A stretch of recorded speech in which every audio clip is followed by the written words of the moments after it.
محمد رسول النبی الکریم الامین الرؤوف الرحیم سبحان اللہ۔ اما بعد فاعوذ باللہ من الشیطان الرجیم بسم اللہ الرحمن الرحیم هو الذی یصورکم فی الارحام کیف یشاء لا الہ الا هو العزیز الحکیم سبحان اللہ۔ صدق اللہ مولانا العظیم۔ الصلاۃ والسلام علیکہ یا رسول اللہ وعلی آلک واصحابک یا حبیب اللہ۔ حمد و ثنا کے بعد نہایت ہی قابل صد احترام صدر مجلس محترم المقام علامہ قاری محمد نصر اللہ صاحب، امام و خطیب جامع مسجد حاضہ، دربار عالیہ قادریہ قاسمیہ ڈھوڈا شریف کی مکمل ٹیم جو آج کی بزم میلاد کی رونق ہے، بالخصوص برادر مکرم ثنا خان مصطفیٰ، منظور نظر بزرگان ڈھوڈا شریف، قاری رفیق احمد قادری صاحب، اور آج کی اس پاکیزہ محفل کے بانیان اور اہل دہ، سب کے لیے دعا ہے اللہ تعالی ہم سب کا آنا اور اہل دہ کا اور منتظمین کا یہ خوبصورت پروگرام سجانا اپنی بارگاہ میں شرف قبولیت عطا فرمائے۔ ٹائم کافی ہو چکا ہے، میں زیادہ زحمت نہیں دوں گا، آپ احباب کی توجہ چاہوں گا۔ جو احباب باہر بیٹھے ہیں وہ بچوں کو خاموش کرا لیں تاکہ میری بات آپ کو سمجھ آ جائے اور مجھے سمجھانے بھی آسانی رہے۔ ساری کائنات کا خالق اور ساری کائنات کا مالک ایک خدا ہے، سب کو بنانے والا، سب کو آباد کرنے والا، سب کی ہدایت کے لیے 1.25 لاکھ انبیاء کو بھیجنے والا ایک اللہ، حقیر سے حقیر مخلوق ہے تو اس کو بھی خدا نے بنایا، بے مثال مخلوق ہے تو اس کو بھی اس بے مثال نے بنایا۔ میں بات یہاں سے شروع کرتا ہوں۔ اس کائنات میں اللہ تبارک و تعالی نے جو سب سے حقیر چیز بنائی ہے وہ ہے جمادات۔ جمادات کہتے ہیں روڑے، پتھر، مٹی، اینٹیں، یہ وہ چیزیں ہیں جو کم تر ہیں۔ توجہ رکھنا میری بات میں نے سفر کافی کرنا ہے۔ یہ جہاں پڑے ہیں وہیں پڑے ہیں، اپنی مرضی سے ہل نہیں سکتے۔ جس کا جی چاہے اس کو ٹھوکر مار دے، جس کا جی چاہے آگ میں پھینک دے، کسی کا جی چاہے تو اٹھا کے پانی میں پھینک دے۔ انہوں نے نہ بولنا ہے، نہ سوچنا ہے، نہ حرکت کرنی۔ اس سے ایک درجہ بلند اللہ پاک نے بنایا ہے نباتات کو۔ نباتات کہتے ہیں درخت، پھل، پھول، بوٹیاں، گھاس، یہ ایسی چیزیں ہیں جو فطری حیثیت رکھتی ہیں، ان کے اندر بڑھوتری ہے، یہ بڑھتی ہیں۔ آپ پودوں کو دیکھتے ہیں، درختوں کو دیکھتے ہیں، اوپر کو بھی بڑھتے ہیں، نیچے کو بھی بڑھتے ہیں۔ میرے ساتھ چلنا، میں آپ کو آگے لے کے جانا چاہتا ہوں۔ اس سے ایک درجہ اللہ پاک نے ایک اور مخلوق بنائی، اس کو کہتا ہے حیوان۔ حیوان اس سے کچھ باشعور ہیں، ان کو بھوک لگے تو وہ آواز دیتے ہیں، پیاس لگے تب بھی رینگتے ہیں، اگر دھوپ ستائے تو دوڑتے ہیں، اگر ان کو سردی ستائے تو کہیں نہ کہیں اندر آسرا جا کرتے ہیں، حساسیت رکھتے ہیں طبیعت میں، ان کو حیوان کہتے ہیں۔ اللہ پاک نے حیوان سے ایک درجہ بلند ایک اور مخلوق کو بنایا جس کو حیوان ناطق یعنی انسان کہتے ہیں۔ یہاں رک کے میں ایک جملہ کہنا چاہتا ہوں، رب نے ساری کائنات کو بنایا کن کہہ کے، جب حضرت انسان کو بنایا تو اپنے بے مثال ہاتھوں پہ تراشا۔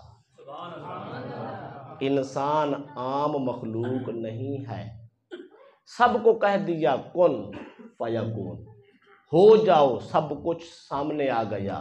جب انسان کی باری آئی تو رب نے اسے نہیں کہا کہ ہو جا، بلکہ رب نے اپنے قدرت کے ہاتھوں سے صنم کو تراشا ہے، اور ایسا خوبصورت تراشا ہے جب انسان بن کے سامنے آیا ہے تو خود رب نے نعرہ لگایا لقد خلقنا الانسان فی احسن تقویم۔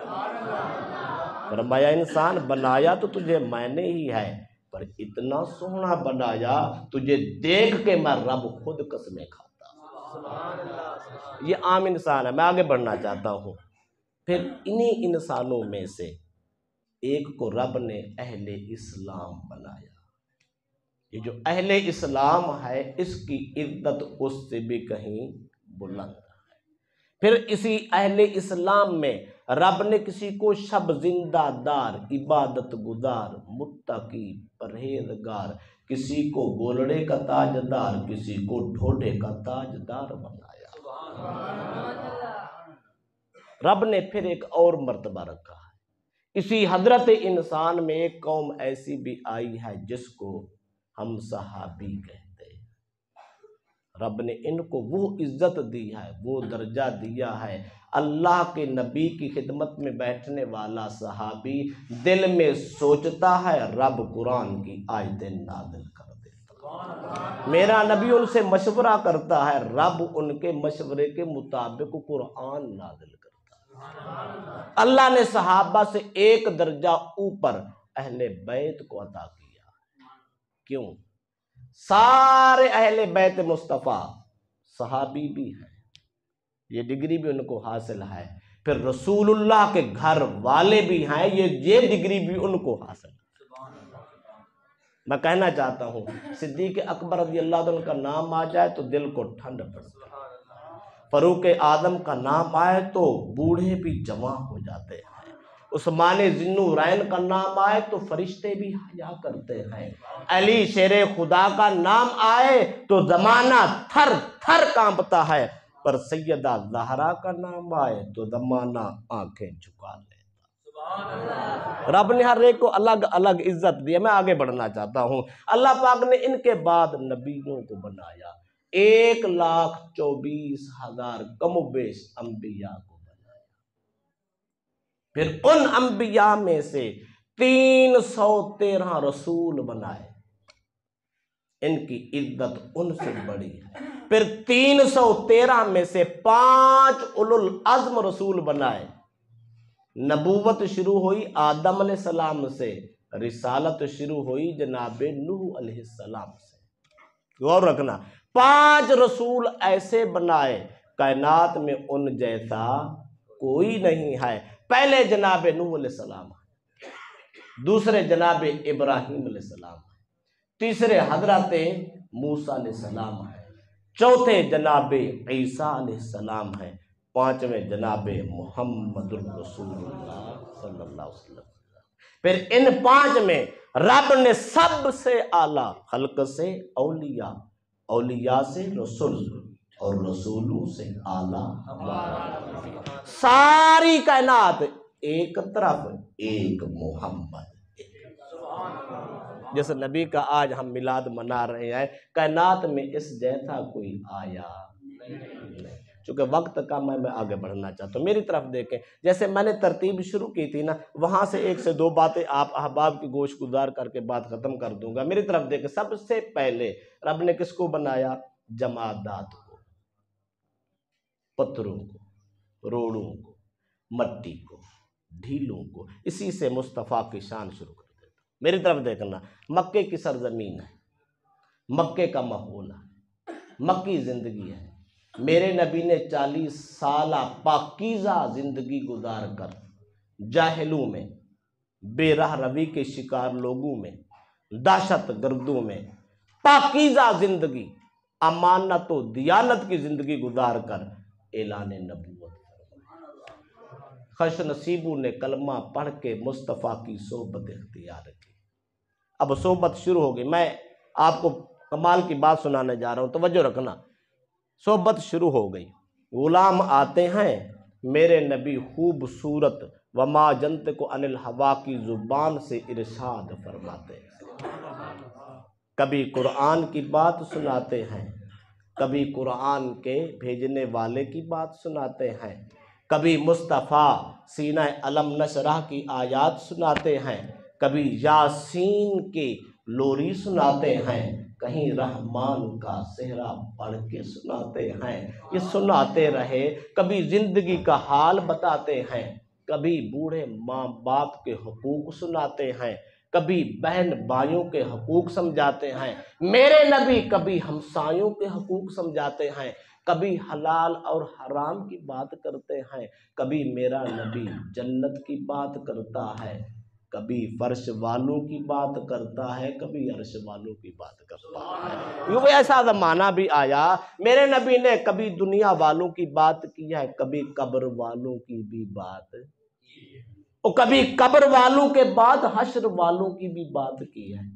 میرے نبی نے سارا حال جب سنانا شروع کیا نا، خوش نصیب صحابہ بیٹھتے تھے، میرے مصطفیٰ کی خوبصورت باتیں سنتے۔ پھر کوئی چوراہے پہ بیٹھا، کوئی گھر بیٹھا، کوئی دوستوں میں بیٹھا، کوئی کہیں بیٹھا، کوئی کہیں بیٹھا، جو کچھ کملی والے سے سنتے وہی جا کے اپنے دوستوں کو کوئی ادھر سنا رہا ہے، کوئی ادھر سنا رہا ہے، کوئی ادھر سنا رہا ہے، کوئی ادھر سنا رہا ہے۔ جب یہ باتیں نکلتی گئیں تو کافروں کو پتہ چل گیا، لو جی محمد تو غیب کی خبریں دیتے ہیں صلی اللہ علیہ وسلم۔ میں اپنی بات تک آ پہنچا، جو میں سنانا چاہتا ہوں وہاں تک میں آ پہنچا ہوں۔ اب غور کرنا، میں آپ کو بات سنانے جا رہا ہوں۔ جب یہ بات پھیلی نا، ابو جہل کو بڑی تکلیف ہوئی۔ دشمن ہوتا ہے، دشمن ہوتا ہے، مخالف ہوتا ہے، وہ تو موقع کی طاق میں ہوتا ہے، موقع ملے تو وار کر دوں۔ ابو جہل کو پتا چلا، ہاں محمد صلی اللہ علیہ وسلم وہ غیب کی خبریں دیتے ہیں۔ میری طرف دیکھنا، اس نے بڑا خوبصورت ایک منصوبہ بنایا۔ اس نے کہا آج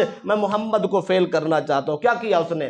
گھر گیا، کمرہ بند کیا، لاک کر کے چھپ کے اکیلا ابو جہل بند کمرے میں بیٹھا ہے۔ اس نے ایک اوزار بنایا، اس اوزار میں کچھ ڈال کے مٹھی میں رکھا، مٹھی کو بند کیا، بند کر کے باہر نکلا۔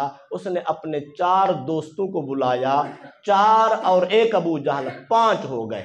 5 لوگوں کی کمیٹی بنائی، کہنے لگا آؤ محمد بن عبداللہ لوگوں کو باتیں سناتے ہیں، کبھی صدیق کو سناتے ہیں، کبھی عمر کو سناتے ہیں، کبھی عثمان کو سناتے ہیں، کبھی بلال کو سناتے ہیں، کبھی سلمان کو سناتے ہیں، کبھی عبد الرحمن بن عوف کو سناتے ہیں، کبھی ابو ہریرہ کو سناتے ہیں، کبھی ابو ذر غفاری کو سناتے ہیں۔ یہ ہر ایک کو مختلف باتیں سناتے ہیں، غیب کی خبریں دیتے ہیں، او آج پتہ نہیں کر لیتے۔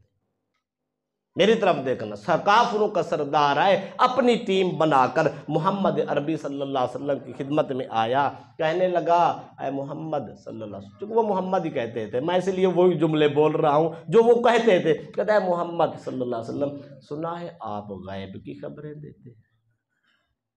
میرے نبی نے فرمایا ہاں میں غیب کی خبریں دیتا ہوں، تجھے کوئی شک ہے؟ یہ بات تو آپ نے روزانہ سن رکھے ہے نا، اور محفل پہ سنتے ہو کہ وہ مٹھی میں لے کر آیا تھا، کہنے لگا اے محمد بتائیں میرے ہاتھ میں کیا ہے؟ مصطفیٰ نے فرمایا میں بتاؤں یا وہ چیز بتائے کہ میں محمد کہوں؟ کہ تو روزانہ سنتے ہو نا. یہاں رک کے ایک بات کرنا چاہتا ہوں, عقیدہ بھی درست ہو جائے گا, میلاد کا مقصد بھی حاصل ہو جائے گا. اس کا معنی یہ بنتا ہے وہ ابو جہل نے مانا یا نہ مانا اس سے غرض نہیں ہے, یہ اپنا اپنا نصیب ہوتا ہے, یہ اپنا اپنا نصیب ہوتا ہے. کوئی مانے نہ مانے یہ اپنے مقدر کی بات ہوتی ہے. مانا ہے یا نہیں مانا اس سے غرض نہیں ہے, پر اتنا تو اس نے مانا ہے نا, اس کو پتا تھا نبی وہ ہوتا ہے جو غیب کی خبر رکھتا. وہ نبی ہو ہی نہیں سکتا جس کو غیب کی خبر نہ ہو. یہ بات ابو جہل بھی جانتا تھا, اس بات کا اس کو بھی پتا تھا. لیکن میں یہ نہیں, یہ تو آپ روزانہ سنتے ہیں, میں نے اس کا اشارہ دے دیا. میں اگلی بات بتانا چاہتا ہوں. وہ جو 5 آدمیوں کی ٹیم لے کر آیا, سرکار کی خدمت میں بیٹھا, کہنے لگا سنا ہے آپ غیب کی خبریں دیتے ہو. فرمایا جی دیتا ہوں. اس نے کہا اچھا دیتے ہو تو پھر بتاؤ میری مٹھی میں کیا.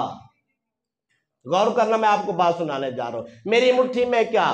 سرکار نے فرمایا تیری مٹھی میں ایک تھیلی ہے. کیا ہے؟ میں آپ کو سناتا ہوں, آپ کو یاد ہو جائے گی بات. تیری مٹھی میں ایک تھیلی ہے, اس کا ایک رنگ تو فک ہو گیا. وہ جو بند کمرے میں اس نے تھیلی بنائی تھی, ہاتھ میں چھپائی تھی, اس نے تو اپنے 4 ساتھیوں کو بھی نہیں بتائی تھی. وہ تو خاموشی سے چھپا کے لے آیا, ان کو تماشائی بنا کے لایا. اس نے کہا چلیں میں آپ کو بتاتا ہوں کہ کیسی خبریں سناتے ہیں. جب سرکار نے فرمایا تیرے ہاتھ میں تھیلی ہے, ابو جہل کا ایک رنگ فک ہوا. سرکار نے فرمایا اگلی بتاؤں؟ جی بتاؤ. فرمایا اس تھیلی میں 3 پتھر ہیں. ابو جہل کا دوسرا رنگ بھی, اب وہ رنگ اترتا گیا, دوسرا کفر والا چڑھتا گیا, اور ظاہری جاتا رہا, سیاہی ابھرتی گئی. سرکار نے فرمایا اگلی بتاؤں؟ جی بتاؤ. سرکار نے فرمایا وہ جو 3 پتھر ہیں نا, ان 3 پتھروں میں سے ایک پتھر ایسا ہے جس کے آر پار سوراخ ہے. فرمایا اور بتاؤں؟ جی بتائے. فرمایا دوسرا پتھر وہ ہے جس کو آدھا سوراخ ہے, آدھا پتھر بند ہے. اب ابو جہل کی جان نہ نکلتی ہے نہ رہتی ہے, حالت بڑی عجیب ہے. سرکار نے فرمایا اگلی بات بتاؤں؟ جی بتاؤ. فرمایا جو تیسرا پتھر ہے وہ سارے کا سارا بند ہے. ابو جہل یہ سارا کام اس نے بند کمرے میں کیا تھا, تالا لگا کے, کنڈی لگا کے, کسی کو پتا نہیں تھا سوا ابو جہل کے. جب یہ ساری بات سنی تو ابو جہل حال سے بحال ہوا, پانی پانی ہو گیا, ہوش اڑ گئے. لیکن مخالف تھا, ضد کر کے بیٹھا رہا. سرکار نے فرمایا اگلی بتاؤں؟ جی بتاؤ. سرکار نے فرمایا وہ جو بند ہے اس پتھر میں ایک کیڑا ہے. فرمایا اگلی بتاؤں؟ جی بتاؤ. فرمایا اس کیڑے کے منہ میں ایک سبز پتا ہے. سرکار میں اگلی بتاؤں؟ کیا حال ہوگا؟ ابو جہل کی حالت کیسی بگڑی ہوگی, محمد عربی کی عزت کیسی بڑی ہوگی, کیا عالم ہوگا. وہ تو امتحان لینے آیا تھا, جھوٹا ثابت کرنے آیا تھا, خود جھوٹا ہوا. میرے نبی نے فرمایا اگلی بات بتاؤں؟ جی بتاؤ. فرمایا یہ وہ کیڑا ہے جس سے میرے رب نے بولا تھا. میرے رب نے کہا تھا اے کیڑا بند پتھر میں رہنے والا, میرے محبوب کی ذات پہ 10 بار درود پڑھ, میں تجھے کھانے کے لیے 10 پتے بند پتھر میں دے دیں. پتہ یہ چلا اگر کیڑا محمد عربی پہ درود پڑھے رب بند پتھر میں روزی دیتا ہے, اگر مسلمان درود پڑھے تو رب کتنا عطا کرے. میں بات آگے بڑھانا چاہتا ہوں. ہوا کیا؟ سرکار نے فرمایا اس نے 10 بار درود پڑھا, رب نے 10 پتے دیے, 9 یہ کھا چکا ہے, 10واں پتا اس کے. دیکھو جب بات یہاں تک پہنچی نا, ابو جہل پھر چونکا. اس نے کہا کہ اور موقع مل گیا. اس نے کہا محمد صلی اللہ علیہ وسلم پتھر توڑوں؟ سرکار فرمایا توڑ. اس نے کہا جناب یہ ہیرا ہے, ہیرا بڑا قیمتی ہوتا ہے, اگر میں اس کو توڑوں کیڑا نہ نکلا تو پھر. سرکار نے فرمایا اس کی قیمت میں محمد ادا کروں. اس نے کہا جناب یہ بڑا قیمتی ہے، یہ تو ہیرا ہے، عام پتھر تو نہیں ہے، یہ ہیرا ہے، ہیرا، اس کی بڑی قیمت ہے۔ سرکار فرمایا لگا قیمت۔ اس نے قیمت لگائی، فرمایا میں محمد اگر کیڑا نہ نکلا تو ڈبل قیمت دوں، توڑ پتھر۔ اب اپنا ابو جہل کی ایک روح باہر آتی ہے، ایک اندر جاتی ہے، ہوش اڑتے جا رہے، پسینوں پسین ہو گیا، کہنے لگا توڑوں جی؟ فرمایا توڑ۔ اب وہ کوشش کرتا وہ نہ توڑوں، پر میرا نبی کہتا تھا توڑ۔ اب میں اگلی بات کرنا چاہتا ہوں، نیچے رکھا پتھر، پتھر پہ رکھا وہ پتھر، اس کے اوپر ایک اور مارا پتھر، جب پتھر ٹوٹا تو اس میں سے کیڑا نکلا، کیڑے کے منہ میں سبز پتا، کیڑے کے منہ میں سبز پتا تھا۔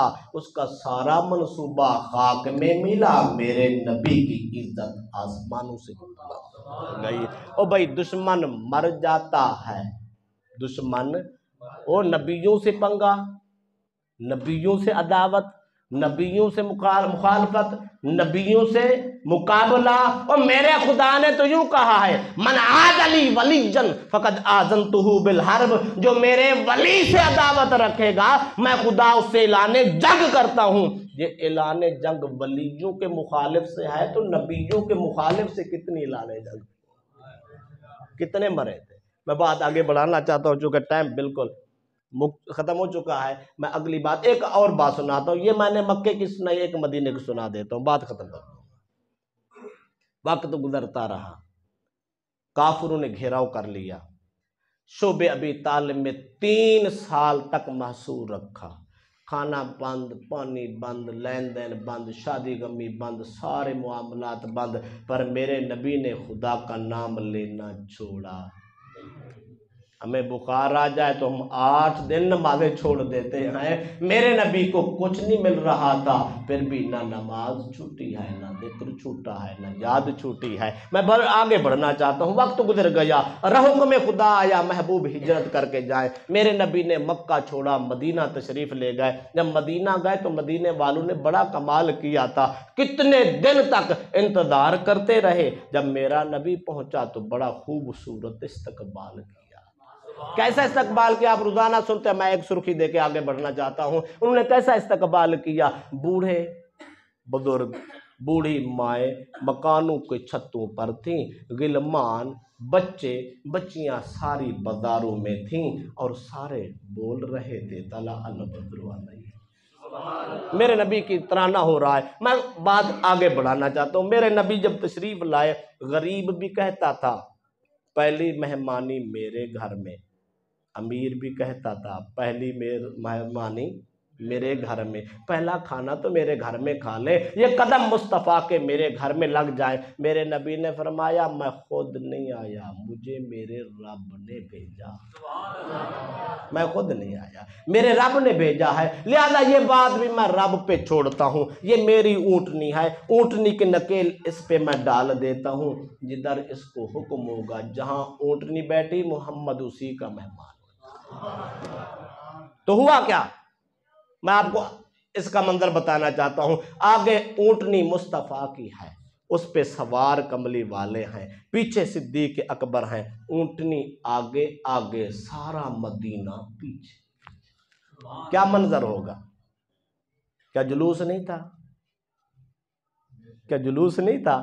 او محمد اکرم، محمد عربی صلی اللہ علیہ وسلم کی آمد کی خوشی میں مدینہ والوں نے ایسا تاریخی جلوس نکالا ہے، کائنات ساری جلوس نکالتی رہے گی، پر مدینے والوں جیسا نہ کبھی نکلا ہے نہ کبھی نکلے گا۔ اور ہم تو بس اپنے من کو سکون دینے کے لیے نا یہ عادت اپنا رہے ہیں، کبھی 12 کو، کبھی 11 کو، کبھی 13 کو، کبھی اور اپنی اپنی ڈیٹ پہ جلوس نکال کے صرف دل کا رانجھا راضی کرتے ہیں، تاکہ ہماری حاضری بھی بارگاہ محمد میں لگ جائے۔ تو ہوا کیا؟ اب مدینے کی سرزمین ہے، میرے نبی نماز پڑھاتے ہیں، غلام نماز پڑھتے ہیں، کچھ بیٹھتے ہیں، 4 باتیں سنتے ہیں، چلے جاتے ہیں۔ ایک صحابی ایسا بھی تھا، وہ آتا صبح کی نماز پڑھتا، نماز پڑھ کے فوراً واپس چلا جاتا، 1 دن 2 دن 4 دن سرکار نے فرمایا اس سے پوچھو اس کو کیا مسئلہ ہے۔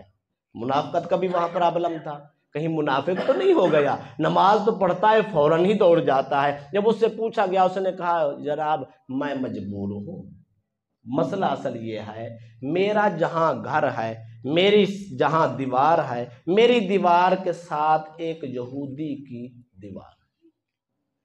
عربوں کا ماحول میں آپ کو بتا دوں، ان کے باغ ہوتے تھے، ہر آدمی اپنے باغ میں اپنا گھر بنا لیتا، ادھر سے مسلمان کا گھر ہے، اس کا باغ ہے، صرف ایک دیوار کا فاصلہ، ادھر یہودی کا باغ ہے اور اس کا گھر ہے۔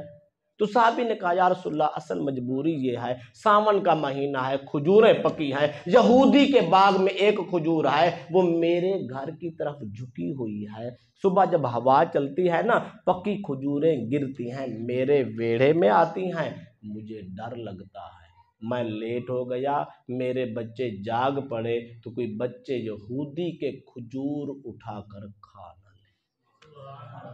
یہاں روک کے ایک بات کر سکتا ہوں یار، مسلمان تو وہ تھے یہودی کی گری ہوئی کھجور نہ خود کھاتے نہ بچوں کو کھانے دیتے، ہم تو بھائی کا مال بھی کھا رہے ہیں، اپنوں کا بھی کھا رہے ہیں، غیروں کا بھی کھا رہے ہیں، حرام بھی کھا رہے ہیں، حلال بھی کھا رہے ہیں، جدھر سے آتا ہے کھائی جا رہے ہیں۔ پتہ چلا ان کی زندگی اور تھی، ہماری زندگی پڑھا انہوں نے بھی کلمہ تھا، پڑھا ہم نے بھی کلمہ ہے، کہلاتے وہ بھی غلام مصطفیٰ تھے، کہلاتے ہم بھی غلام مصطفیٰ ہیں، پر فرق بڑا تھا، وہ یہودی کی کھجور سے ہوا سے اگر کھجوریں گر پڑتی خود گر پڑتی وہ نہیں کھانے دیتے، اتنے پرہیزگار، اور ہم نے کسی کا حق چھوڑا ہی نہیں ہے۔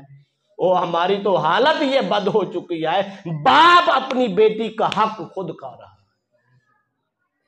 بھائی اپنی بہن کا حق کھا رہا ہے، بھائی بہن کا حق کھا کے اترا رہا ہے، فخر سے سینہ چوڑا کر کے پھر رہا ہے۔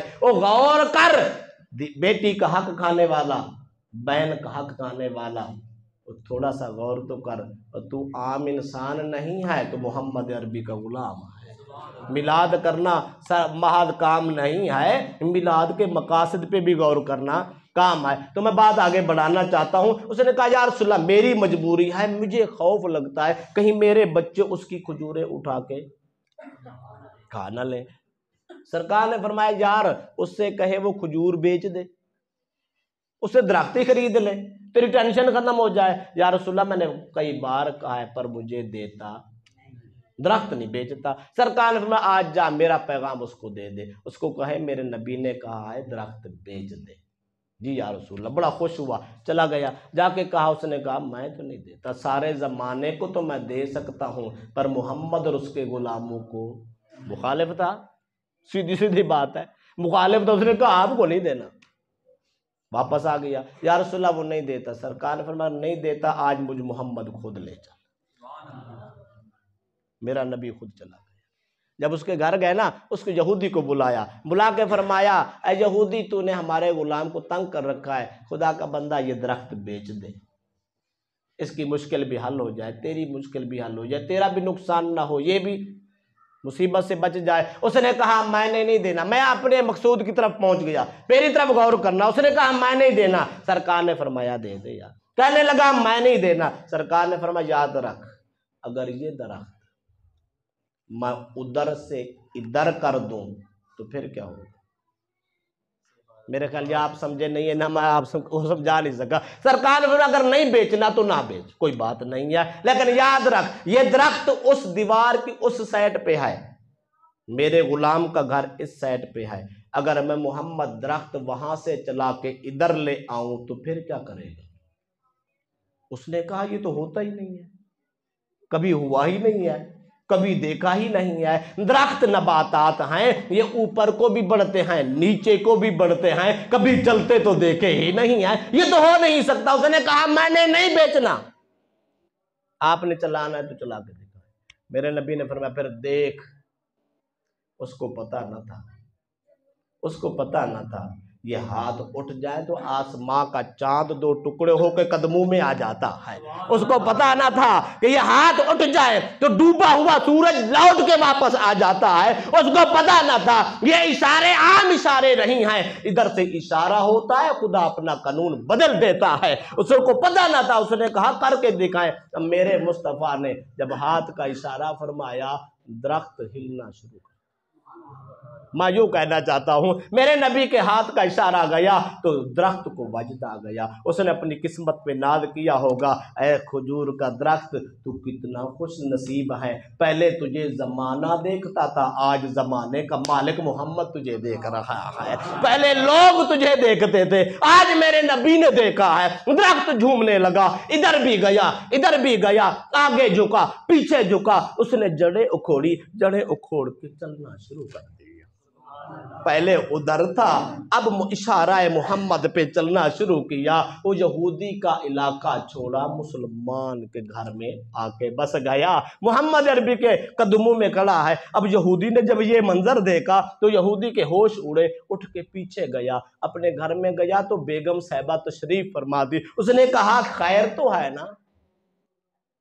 رنگ اڑے اڑے ہے، حیران پریشان ہے، کیا ہو گیا؟ اس نے کہا ایسے ہو گیا۔ اس نے کہا یہ تو نے نہیں دیکھا، میں بھی پیچھے بیٹھی دیکھ رہی تھی۔ اس نے کہا اب کیا کروں؟ اس نے کہا اب بھی سوچ رہا ہے، چل تو بھی چل، مجھے بھی لے چل، آج نہیں تو پھر کب؟ اب بیوی بھی ساتھ، خامند بھی ساتھ، اٹھے محمد عربی کے قدموں میں آئے، سرکار کے قدموں میں ہاتھ رکھا، پڑھا اشہدو ان لا الہ الا اللہ واشہد ان محمدًا عبدہ ورسولہ۔ جب کلمہ پڑھ کے مسلمان ہو گئے نا، سرکار نے ان کے چہروں پہ دیکھا، چہرے تو بڑے کھلے اٹھے تھے نا۔ سرکار نے فرمایا اب بتا جوان، یہ درخت واپس کر دو؟ وہ جو ادھر سے ادھر کیا ہے، اگر چاہے تو یہ درخت واپس کر دو۔ اس کے شرم سے سر جھک گیا، آنکھیں جھک گئی، رونے لگا، کہنے لگا میرا محبوب پہلے بات کچھ اور تھی، اب بات کچھ اور ہے۔ پہلے میں نے کچھ دیکھا نہ تھا، اب تو آنکھوں سے دیکھ چکا ہوں۔ سونیا میں سمجھتا تھا درخت چلتے نہیں ہیں، یہ اشارے چلے جائیں تو سب کچھ چلنا شروع کر دیتا ہے، یہ تو کوئی بات نہیں۔ یا رسول اللہ معذرت کرتا ہوں، اب گزارش یہ ہے درخت واپس نہیں کرنا۔ کیوں؟ اس نے کہا یا رسول اللہ اب یہ میرا مسلمان بھائی ہے، اب یہ کھائے گا تو یوں سمجھو میں نے کھایا، اس کے بچے نے کھایا تو میرے بچوں نے کھایا، اس کا کھانا میرا کھانا، اس کے بچوں کا کھانا میرے بچوں کا کھانا، اب اس کا کھانا میرا کھانا ایک ہو گیا، کیونکہ تیری نگاہ پڑ گئی تو ہمارا مقدر بدل گیا۔ میں کہنا چاہتا ہوں، بس آخری پیغام دے کے بات ختم کرنا چاہتا ہوں، اور بھائی مسلمان وہ ہے جو مسلمان کو بھائی سمجھے۔ مسلمان کون ہوتا ہے؟ جو دوسرے مسلمان کو بھائی سمجھے، اس کا کھانا برداشت کرے، اس کے کھانے پہ خوش ہونا چاہیے، اس کے کھانے پہ غم۔ ہم کسی کو اچھے کپڑے، چٹے کپڑے، سفید کپڑے، اچھے لباس دیکھیں تو ہمارے اندر جلن پیدا ہوتی ہے، پتہ چلتا ہے ہمارے اندر یا ایمان نہیں ہے یا کمزور ہو چکا ہے۔ حق تو یہ تھا، ایمان کی علامت تو یہ تھی، مسلمان کا اچھا لباس دیکھے تو خوش ہو جائیں، یا اللہ تیرا شکر ہے میرے بھائی کو اتنی طاقت تھا۔ ہم کیا کہتے ہیں؟ ہم کسی کا دیکھ لے تو حسد میں مر جاتے ہیں، جل جاتے ہیں، ہم کہتے ہیں یہ برباد ہو جائے، اس کا سارا مال میرے پاس آ جائے۔ کیا خیال ہے؟ یہ درست ہے؟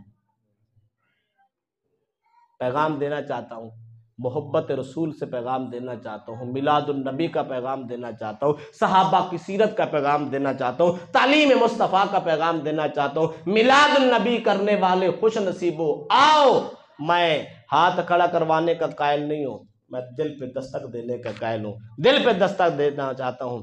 ہے کوئی ایسا مسلمان جس نے کسی کا مال مارا ہو، دل میں رب سے وعدہ کرے، میرے سے نہیں کرنا، رب سے وعدہ کرے مولا جو غلطی ہو گئی معاف کر دے، میں جس کے قبضہ کیا ہوا ہے اس کی زمین کے مرلے واپس کر دے۔ یار ہے کوئی ایسا غیرت مند مسلمان میلاد کرنے والا، محفل میلاد میں آنے والا، جو یہ سمجھے یا اللہ آج کے بعد میں کسی سے حسد نہیں کروں گا، جس کو تو نے جو نعمت عطا کیا ہے میں دیکھ کے دل میں ہی خوشیاں مناؤں؟ کوئی ہے ایسا مسلمان جو آج غیر تو غیر رہے، اپنے روٹھے ہوئے باپ کو جا کے منا لے کہ لوگ تو مسلمان کلمے پڑھنے والے کو سینے سے لگاتے ہیں، میں اپنے باپ کو سینے سے لگا کے اپنے گھر میں واپس لے آتا ہوں؟ اور یار ہے کوئی ایسا نوجوان جس نے بوڑھی ماں کو ستا رکھا ہو، آج میلاد النبی کرنے کے بعد وہ جائے ماں کے قدم پکڑ کے معافی مانگ لے اور کہے ماں مجھے گزشتہ کی معافی دے دے، آئندہ گستاخی؟ یار ہے کوئی ایسا جوان جو روٹھی ہوئی پھوپھو کو منا کے گھر میں لائے؟ ہے کوئی ایسا جوان جو اپنے چچا ناراض کو منا کے راضی کر کے گھر لے آئے؟ میرے نبی نے فرمایا جس کو فکر ہو کہ میرے رزق میں برکت نہیں ہو رہی، اس کو چاہیے رشتہ داروں کو کھانا کھلانے کی عادت ڈال دے، رب رزق میں برکت عطا کر دے گا۔ اور جب سے ہم نے چاچے سے غصہ کیا ہے، تائے سے ناراضگی کے اختیار کیا ہے، پھپھو کو گھر سے نکالا ہے، خالہ سے رشتہ توڑا ہے، رشتہ داری سے بائیکاٹ کیا ہے، رزق سے برکت جاتی رہی، گھر کا سکون جاتا رہا، ہم خود بھی اجڑے، دیس بھی اجڑا، ہم حال سے بے حال، وہ سکون جاتا رہا، عزتیں جاتی رہیں۔ پہلے دیکھتے تھے تو آنکھوں کو ٹھنڈک پہنچتی تھی، اب دیکھنے کے قابل نہ رہے۔ کیا خیال ہے کوئی ہے ہمارے معاشرے میں بھائی کے چہرے پہ خوشی سے دیکھ سکتا ہو؟ یہ شرمندگیاں نہیں ہے؟ او مولوی سمیت، یار میں آپ کی بات نہیں کر رہا، مولوی سمیت، پیر سمیت اور فقیر سمیت ہر کسی کا گھر جا کے دیکھو، اپنا دیس دیکھو، میرا جا کے دیس دیکھو، جہاں دل چاہے چلے جاؤ، کسی شہر میں جاؤ، دیہات میں جاؤ، یہی ظلم ہو رہا ہے۔ بھائی بھائی کے چہرے پہ نہیں دیکھ سکتا، ماں بیٹی کا حق مار کے بیٹی ہے، اس کے چہرے پہ نہیں دیکھ سکتی، باپ بیٹی کا حق بیٹے کے نام کرا کے جائیداد اس کو منتقل کرا کے وہ اس کے پہ ظلم کر کے بیٹھا ہے، وہ اپنی مسکین بیٹی کے چہرے پہ نہیں دیکھ سکتا۔ وہ میلاد منانے والوں خوش نصیبوں، میں پوچھنا چاہتا ہوں ہے کوئی ایسا غیرت مند باپ جو کہے میرے سے غلطی ہو گئی، آج کے بعد میں اپنی بیٹی کا حق واپس؟ یار سارے رشتے حق ہیں۔ یہ قاری نصر اللہ صاحب آپ کے امام ہیں میرے خیال، مجھے کل پتہ چلا ہے، میں ادھر آ رہا تھا، مجھے کسی نے اشتہار پڑھا تو اس نے پوچھا کہ آپ کیا پنڈ کا نام ہے آپ کا؟ ٹو۔ آپ ٹو جا رہے ہیں؟ میں کہ جی ٹو جا رہا ہوں۔ کہتے ہیں ہمارے وہاں دوست ہیں۔ میں کون؟ قاری نصر اللہ صاحب۔ میں کہ وہ تو میرے بھی دوست ہیں، ڈوڈا شریف بھی آتے رہتے ہیں، ملاقات ہوتی رہتی ہے۔ میں نے کہا میری بھی دوست ہیں۔ میں نے کب سے ہیں؟ کہتے 13 سال ہو گئے۔ ایسا ہی ہے آپ کے گاؤں میں 13 سال؟ او بھائی میری طرف دیکھ، سب کے معاملات ہوتے ہیں، ماں کا حق ادا کرو، باپ کا کرو، بھائی کا کرو، رشتہ داروں کا کرو، دوستوں کا کرو، ہمسایوں کا کرو، مسلمانوں کے حقوق ادا کرو۔ او بھائی یہ میلاد النبی کا پیغام ہے۔ ایک امام مسجد باپ بھی ہے، بھائی بھی ہے، رشتہ دار بھی ہے، وہ ہمارا ہمسایہ بھی ہے۔ میرا خیال ہے سارے رشتے امام مسجد سے جڑتے ہیں، کسی کا استاد ہے، کسی کا دوست ہے، کسی کا امام ہے۔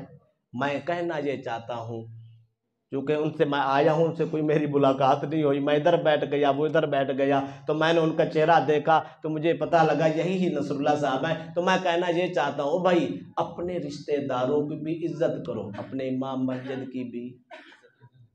اس مہنگے ترین دور میں، میں اسی فیلڈ کا بندہ ہوں، مجھے بڑا احساس ہے اس بات کا، اس مہنگے ترین دور میں ہر کسی کی تنخواہ بڑی ہے، میرے خیال مولوی صاحب کی، نمازی 5 وقت کے نمازی ہمارے پاس آتے ہیں نا، وہ بیٹھ کے کہتا ہے یہ اور بڑا مہنگا دور ہے، بڑی مشکل سے وقت گزر رہا ہے، اتنا بل آیا، اتنا بل آیا۔ مولوی کا نہیں آتا،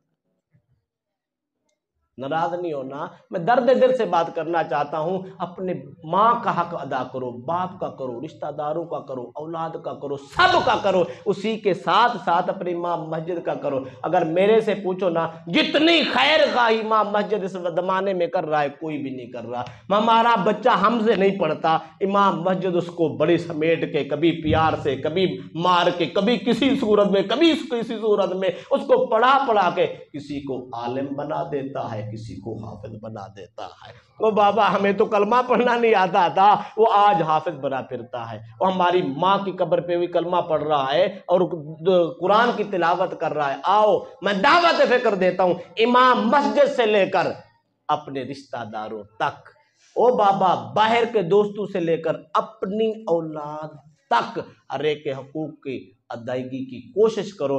میں سمجھتا ہوں اگر آج میلاد النبی کی محفل پہ کوئی ایک آدمی پہ اس پہ عمل کر گیا، جب اگلے سال آپ نے میلاد کرنا ہے تو انشاءاللہ آپ کے گاؤں میں نئی سے نئی بہار آئے گی۔ یہ جو گھر اجڑے ہیں نا، یہ اجڑا پن ختم ہو جائے گا، گھر آباد ہو جائیں گے۔ او بھائی میرے سمیت یہ بے سکونی بے چینی، رات کو نیند نہیں پڑتی، گولی کھانی پڑتی ہے۔ میں اللہ کی عزت کی قسم کھا کے کہنا چاہتا ہوں، اپنی بیوی کا حق ادا کرنا شروع کر دو، گھر میں سکون پیدا ہو۔ باہر حاتم طئی کے سخاوت کے بورڈ لگے ہوتے ہیں، بیوی کے کپڑے نہیں ہوتے۔ آخری جملہ کہہ دوں، او بھائی پھر بھی ان رشتوں کی سارے لوگ خیال کرتے ہیں، او بھائی ہم اپنی بیٹی کے گھر میں بڑا کچھ بھیجتے ہیں، میرا خیال ہے بہو گھر میں بھوکی بیٹھی۔ اگر یہ سمجھنے کی کوشش کرو تو میں آخری جملہ دے دیتا ہوں، او بیٹی جو ہوتی ہے نا، بیٹی وہ تو 4 دن کی مہمان ہے، وہ تو مسافر ہے بھائی، اس نے تو کسی کے گھر رہنا ہے۔ اس کو اچھی تربیت کرو، اس کو رہنا سہنا سکھاؤ، وہ جس کا نصیب ہے اس کے سپرد کر دو۔ جو کسی کی بیٹی تیرے گھر میں آتی، حقیقتاً تیری بیٹی تو آئی ہوئی، اور تیری نسل کی ضامن نہیں ہے یار، اور تیری نسل وہ بڑا ہے، تیرا خاندان وہ بڑا ہے، تجھے کھانا وہ پکا کے دے، تیرے گھر کی نوکری وہ کرے، اور اپنی بیٹی کے گھر میں کھانے بھجوانے والا اس کے گھر میں بھی بھیج، عزت سے بہو کو بھی کھانا دے۔ شادی غمی کے موقع پر بیٹی کو پوچھنے والا 100 بار پوچھ، تیرے جگر کا ٹکڑا ہے۔ میں کہنا یہ چاہتا ہوں یہ بھی تو کسی کے جگر کا ٹکڑا ہے نا، وہ اپنا گھر بھی آباد کر، اپنی بہو کو عزت دے۔ میں سمجھتا ہوں تو کسی اپنی بہو کو عزت دے، تو کسی کی بیٹی کو عزت دے، تیری بیٹی کو زمانہ عزت دے گا۔